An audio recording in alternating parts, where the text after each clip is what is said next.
I had this idea years ago. Now they won't put it into practice because there's not a lot of money in it for any corporation.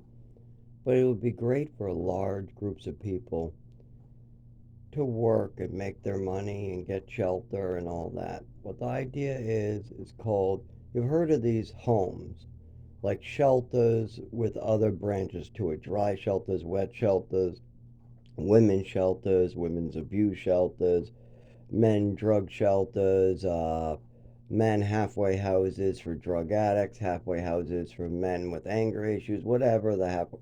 There's all different types, right? But get this idea: shelter farm. Take a big farmhouse, convert it like they did in New Bedford. I was in a halfway house where they took just a small, what do they call it, nunnery, and they just converted it into a halfway house for addicts. They have rooms upstairs and one downstairs. It didn't cost nothing. You do the same thing with the farmhouse. You take the upstairs floor, you gut it, and you turn it into a bunch of empty small rooms with just a small bit of electricity. Don't need much. You open up this shelter, and what they do when you come in, it's a working shelter. If you're on Social Security, you kick money to the shelter. But if you don't have money, you kick money by working. And you pay these workers one third of what any other farm worker is getting paid. So you get free work, or practically free work. But in return, these people staying at the shelter, they get housing. It's a farm, so you got food, and they're getting a small paycheck so they can go to Salvation Army and get clothing. So all their needs are met, as well as you give them days off so they can go get a different job, and then you can move in a different shelter person. So you're moving these people out into the working force, but while they wait, they have to work on your farm. If they're not working, then they need to be on Social Security just like any other program. This is the problem with me. I love to work, but I have disabilities that are very apparent. I'm supposed to be on Social Security, but my father screwed all that up, and I screwed it up only in one way. I backed my father. I refused to sign paperwork against my father. By doing this, I screwed myself a little bit. If my father had kept his end of the bargain, then I would have something to work with and things would be okay. But my father did not find it important to make a deal and keep his word. That was not important to him. As soon as the state wasn't, breathing down his neck, he bailed out. That simple. As soon as there was no more actual responsibility for him to keep his word, he bailed out on me. And that's the actual problem here. Um, I would be on Social Security like the people with 1/10 of my disabilities. I mean, all the people I went to school with, or people who I see that are disabled, or people who are even not disabled that are on Social Security, they all tell me I definitely should be on disability. Oh my God, how are you not on disability? How are you not on disability? And I go, I've applied, but these people don't realize who my father and mother are or what the choices they made. It's not who they are, it's the choices they made. Once when I explain some of these choices, like my oh yeah, the lawyer bailed out on me last minute, and I'm disabled, but I don't have paperwork on my actual disability. Instead, I have a bunch of my mother's fantasy disabilities, but half of them are real. And then also this and this, and they're like, oh my God, how do you make heads or tails of this shit? So that's my problem: is I'm not allowed to work, I'm not allowed to use a shelter, I'm not allowed to collect Social Security, and I'm not allowed to drive.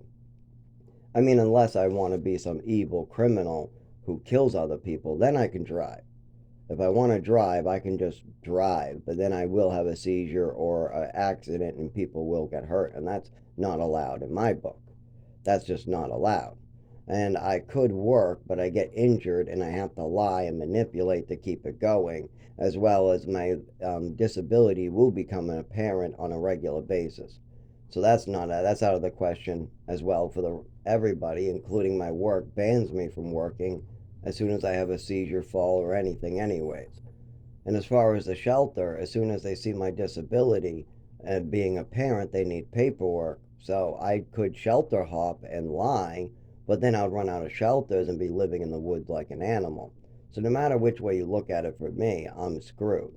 But for anybody else, they need to be on Social Security or be working if they were going to my shelter, what would be a farm shelter.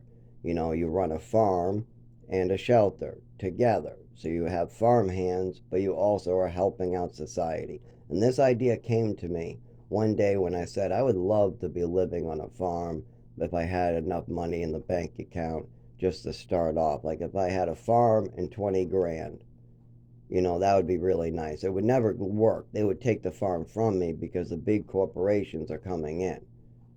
Then I thought to myself, well, how about God? How could I do God's work? Because in my life, I've always done God's work. I'm always helping disabled children. I'm always helping crazy disabled adults, elderly people, stuff like that. I'm always doing a lot of good with the elderly, with the disabled children, with children and elderly, and even addicts and hookers. I've got off the street. They're not hooking anymore, or even pregnant women keeping their babies. I've just tried to do good work. I've even kept people from getting murdered. I've even kept murderers from understanding what they're doing. I've kept people who are on a drug spin from realizing that they're murdering somebody else. Um, I've had failures and I've had successes and all that. But I was thinking, if I'm in a farm and I don't drive, I'll probably always be working on the farm and I'll be making like a once a week trip to town.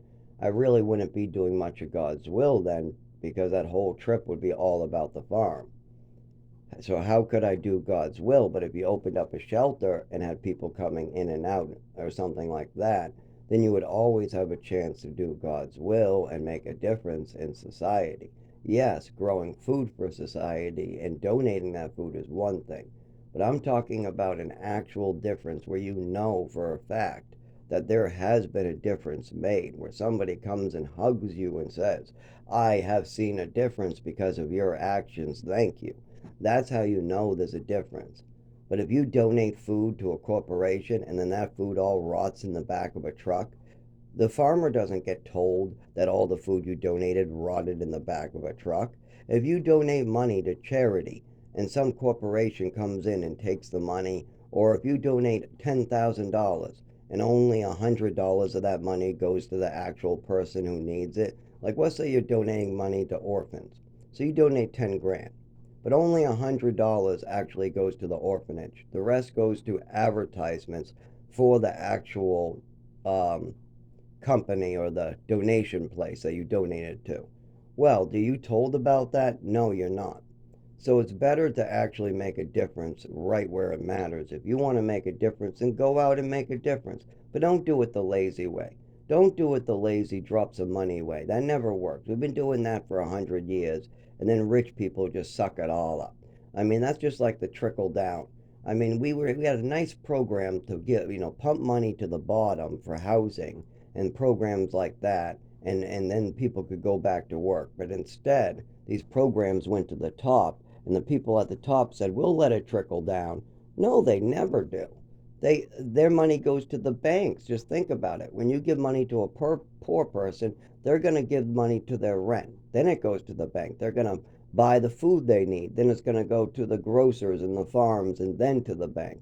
You're going to give it to all these different areas and it's going to work its way up to the bank and the federal government. But if you give money to a big corporation like Sam Walton Incorporated, it just gets held in the bank right away. That's it. And then they can choose when and where they donate the money and if what amount they donate and how they donate. And they can make themselves look good in the process. Like if you give enough money to realtors, and tell them to build housing, and you give them millions of dollars, you know what they're going to build? Profitable houses. They're going to build houses that are profitable, not houses that are low income.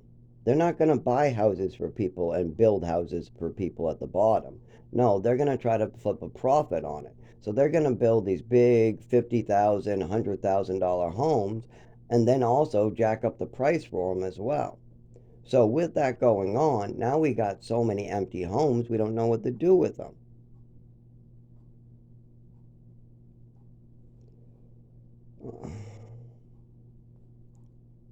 It really is sad. So many empty big homes. I go by them. Some neighborhoods are like completely empty, full of homes. Meanwhile, we are fist fighting here for any apartment. You hear about an apartment for $1,000, 2 bedroom a month, and you'll fist fight over it. Oh my God. You hear about a 1 bedroom for 1,400 that has a balcony. Oh my God, they fist fight for it. Oh my God, $1,600 in Rochester, you get a yard? Unheard of. I want it. I mean, and you'll have 20, 30, 40 people all fist fighting over this frickin' apartment. Meanwhile, there's 100 empty houses ready to go. Why is this? Well, I know people who are working essential service jobs, like managers at gas stations, and they literally are working 50, 60 hours, and they have a house, but they said that only pays their electric and mortgage. They barely have enough money left over. Like with one of their dogs got sick, and they struggled to get their dog to surgery, struggled for it. And this is a manager of an essential service that manages 4 different locations, 3 total, and then one extra one was just the business location for, like the call service and stuff, just extra equipment, stuff like that. This is where the maintenance is and stuff like that. So she has to do all these 4 locations and she has to manage actually 3 stores. So you got all this shit going on, and this is a manager, and she's not even paid enough to survive. Then you got the people below her, the people running the individual stores like me. We're paid like, I'm a little better than minimum wage because I'm a little better worker when I'm not hurt or having falls or whatever. When I'm actually able to use my body, I'm great at using it. I do everything in the book and I go the extra mile. But anyways, most people get paid around $10 an hour at the grocer, at the gas station. I mean, even Circle K try to make 11 seem like, oh, 11 is great. We used to give 11. Okay, so if you're getting $10 an hour, $11 an hour.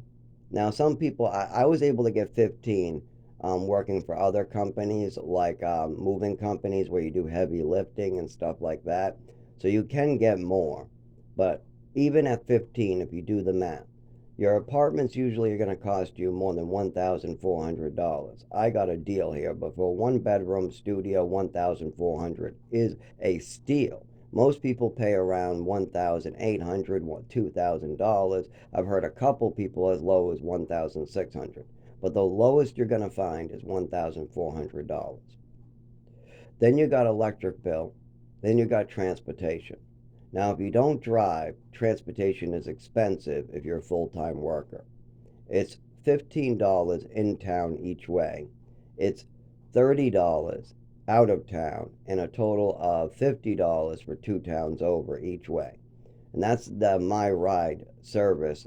And they have all 3 numbers. If you go online, all the taxi service numbers for Rochester, Somersworth, and Dover has been bought up by one contract, and that is My Ride. There used to be 2 or 3 of them, but then these towns decided to contract this one company out, and they've lost a lot of people, so now their hours suck too. So you got all those problems. Well, so Uber, you think. Well, I have gone to work on an Uber, and I have had to go to a different Uber guy, and I've been stuck there for hours before. Now, it doesn't happen often, but I live in the middle of the sticks. When you live in the middle of the sticks, there isn't a lot of Uber drivers available, especially at 9, 10 o'clock at night when people are done running, I don't know, whatever shift they're done with. For me, I got out at 9 a bunch of times. I actually got out at 8 a bunch of times. I was a little later. I was supposed to get out at 7 or 8, and they would hold me an extra hour. I've done 10-hour, 12-hour shifts, so bear with me on that. But even on an 8-hour shift, Uber can be unreliable. So what are we supposed to do if we don't drive? You spend the $400, you get the Uber, you get the buses, and you get the taxis, and it comes to about $400 a month if you're living just near your work. If you're 2 towns over, expect that to be in the 1,000 range. If you're 3 towns over, just forget it. You can't work there.